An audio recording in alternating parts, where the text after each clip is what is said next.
I think this is the best head coaching hire, the most impactful head coaching hire in college football in basically the last 15 years.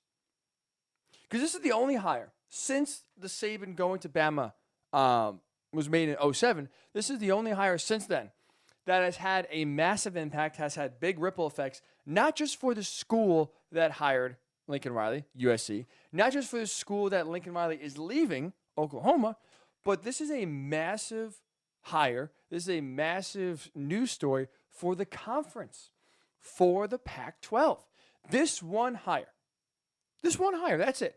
I think it makes the Pac-12 relevant again. Every single school in the Pac-12, Cal, Stanford, Oregon State, Arizona State, you name it, their stock has risen just a little bit more now with Lincoln Riley going to USC.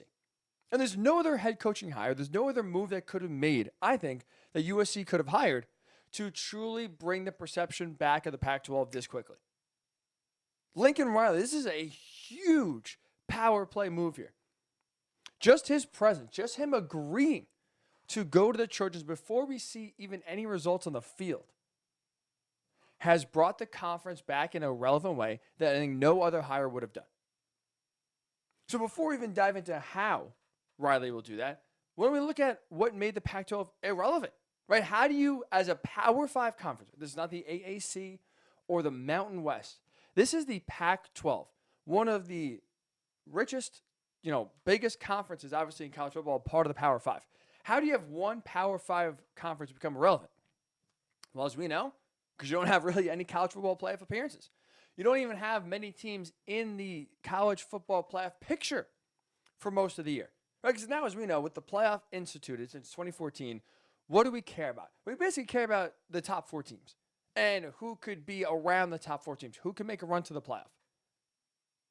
And really, once you're out of the playoff conversation, once you have 2 losses and your season's over, we stop paying attention for the most part, nationally.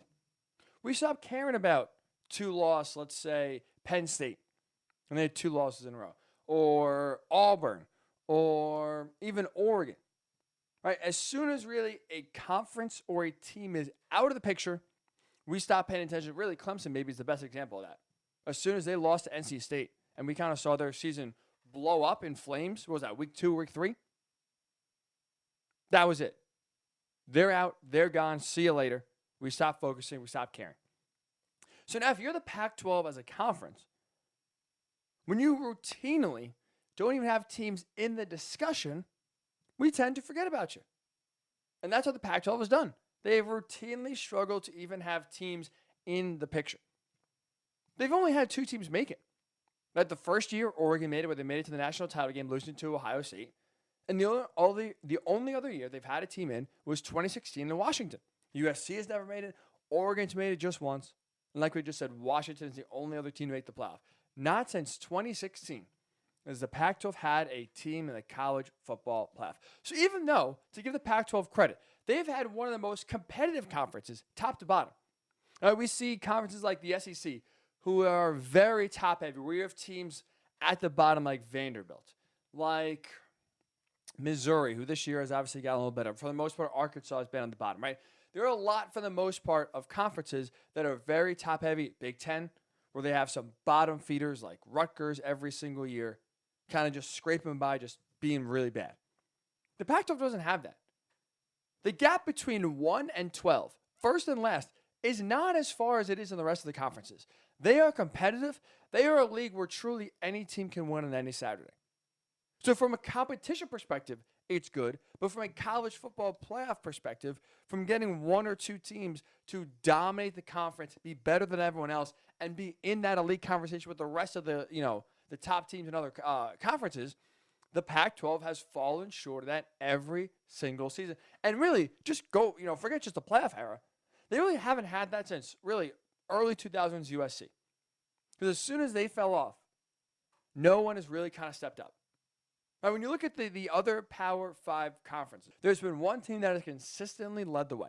The SEC has been Alabama, right? Since Nick Saban has come there, the last 15 or so years, they have dominated that conference. They have been the team to beat every single year in the SEC. The Big Ten, Ohio State. ACC has been Clemson, and the Big 12 has been Oklahoma. If you're the Pac-12, you don't have a team.